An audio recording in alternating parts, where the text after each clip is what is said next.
Brian Allen, and originally I was in Bacchus Marsh when they put fluoride in the industry, and I'm here to simply warn the community and help other people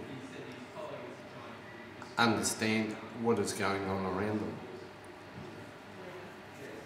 Initially, when they put fluoride in the water, I was sold a bill of goods that was not true, false, and as a consequence, the longer I lived, the more I suffered.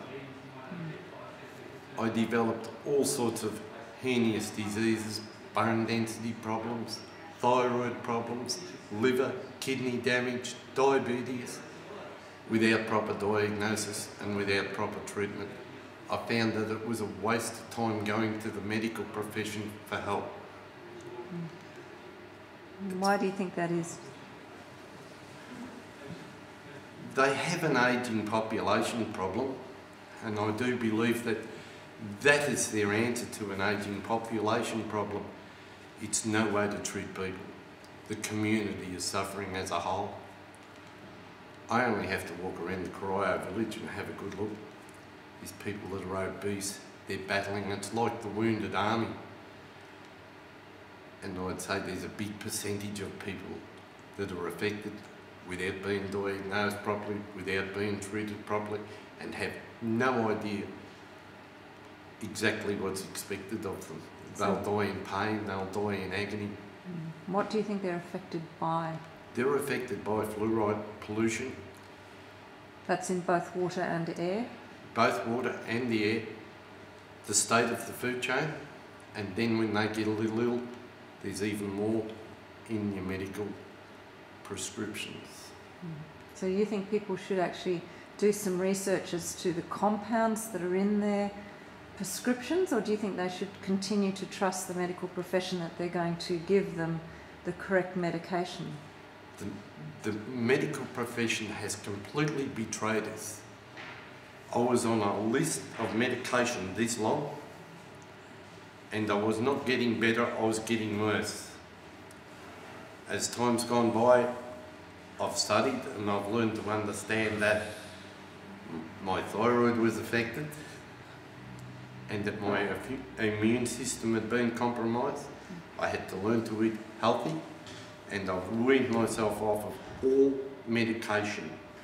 I stay away from preservatives and fluoride in the water, and I've gone from absolutely chronically ill back to the state I am today. Mind you, I still haven't 100% recovered, and I do have my ups and downs. Do you find that if you drink fluoridated water, it increases your symptoms? Oh, immediately I get crook in the belly, my eyes bulge, I get blotches on my skin. Because fluorine is an irritant, and it upsets the enzyme process in the body, which has been documented quite widely. Would you feel that fluoride has been an irritant in your case? A lot more than an irritant. I think an irritant is an understatement. It affects everything. For a starter, your bowels never feel right. It upsets your liver, your kidneys, and ultimately you develop diabetes. In my case, I actually have cancer on this arm. I do believe that I have my immune system up, working good enough now to help fight that. And you've had to do a lot of research to understand that. The only reason I know that I've got it is because of the research that I've done. A little help from my GP, but he has never diagnosed me and never treated me for most of my medical conditions. Is there anything else you'd like to add to what you would warn the community about? Beware of these governments. They've let you down, they've sold you out, and the whole community is suffering. Good. As simple as that. As simple as that. When they're full of treachery and they're full of deceit, you must feel like they're letting the community down. They're betraying us. These people have trusted their doctors, they've fronted up to their doctors. I'm ill, help me.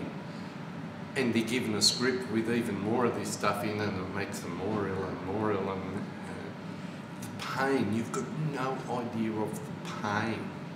And this is fluoride you're talking about? Yes, well... Compounds. Well, in my case, initially I had diabetes, undiagnosed, untreated. That means that my liver was about to burst. The pain in the back. I got kicked out of the Geelong hospital in massive pain to come home and die on the floor with a heart attack. And even then they failed to diagnose that I had diabetes. Diabetes is directly associated with fluoride and your thyroid. When your thyroid is affected, everything is affected. That's the problem. And there's a plant here in Geelong, isn't there, that produces fluoride? You have Shell, Yeah. that's for a starter, Alcoa, Pivot, and I understand that they're fairly ruthless. It's only that the Community for Good Life put a caravan out on the highway and measured that pollution in the air, that we've even got an idea of just how bad it is. Diagnosis and lack of treatment from the medical profession. When you say industry, do you mean fluorides and other such compounds that are in the air? Yes, we have 160,000 kilograms of fluoride in the airshed. For a starter, must affect the thyroid of everyone in Geelong. Unless you're absolutely and totally aware, you're going to get caught. And when the medical profession doesn't diagnose you, doesn't treat you, and is full of treachery and deceit, it's... Even then I was trying to lift the fog out of my eyes to really see what's going on. I was hesitant about easing off on the medication. I thought, I'll have another heart attack. My heart was... I had massive heart pain. But until I learned to eat healthy, that Frank helped me, I had no idea. So Frank put me on that diet of high vegetables and fruit and so forth. And then further study revealed that I probably had a thyroid problem, so I treated my thyroid with iodine. And then later on I discovered that Lugol's solution was even better. Lugol's? Lugol's solution, Lugol. L-U-G-O-L apostrophe S. Lugol's solution is potassium-based iodine. It not only treats your thyroid, it also treats your organs. So I was able to wean myself down off of all this medication. And at the end of the day, I'm sitting here today, no medication, I just take Lugol's solution and I eat healthy. And I'm on my way back.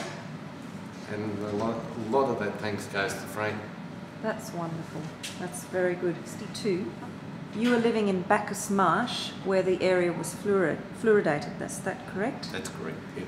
During high school, you developed dental fluorosis. Can you describe what happened to your teeth at this time? How old were you at that point in 1962? Maybe 15, 14, roughly, give or take.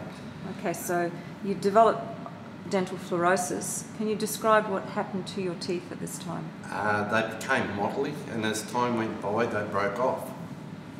And eventually it got to such a stage that they were so decayed, and the pain that I was getting in my mouth, I was chewing up Aspro. At the time I thought this will kill the pain, it only made the condition worse.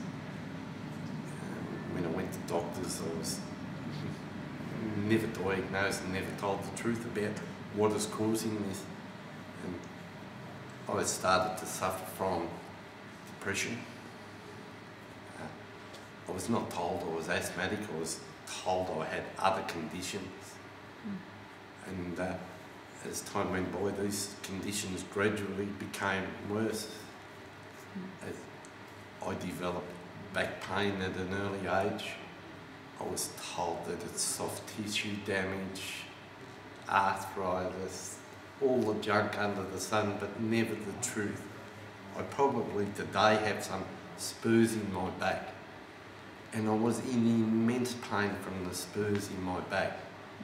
But by eating healthy, that pain is eased. And do you still drink fluoridated water? Under no circumstances. It's by staying away from fluoridated water and other chemicals and preservatives, by simply eating healthy and treating my thyroid with iodine, that I'm here today. 10 years later, you broke your arm. What did the doctors tell you after that happened? They told me nothing. I was in massive pain. How did you break your arm? I was up a couple of steps. They were all eager to say I was up a ladder. I was up about 2 steps. The damage never should have been done unless my bones were chalky. It took me a little bit of digging and pushing GPs to take some scans to discover I had osteoporosis.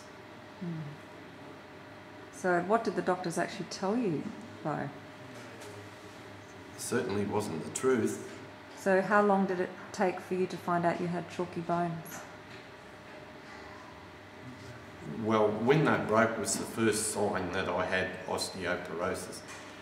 I was never even told at that stage that that's what the problem was. It took me a lot of digging for another few years, and I worked out that I had osteoporosis, and I encouraged my GP to send me up to the hospital for a scan where the truth was revealed that I had osteoporosis. What do you actually think caused that osteoporosis? How old were you at that point? I was in my 50s, early 50s. I have no doubt that it's the effects of fluoride. Did you have a good calcium diet? Because osteoporosis, they say, is a lack of calcium in the bones. Do you think the calcium was leached out, or were you taking enough calcium?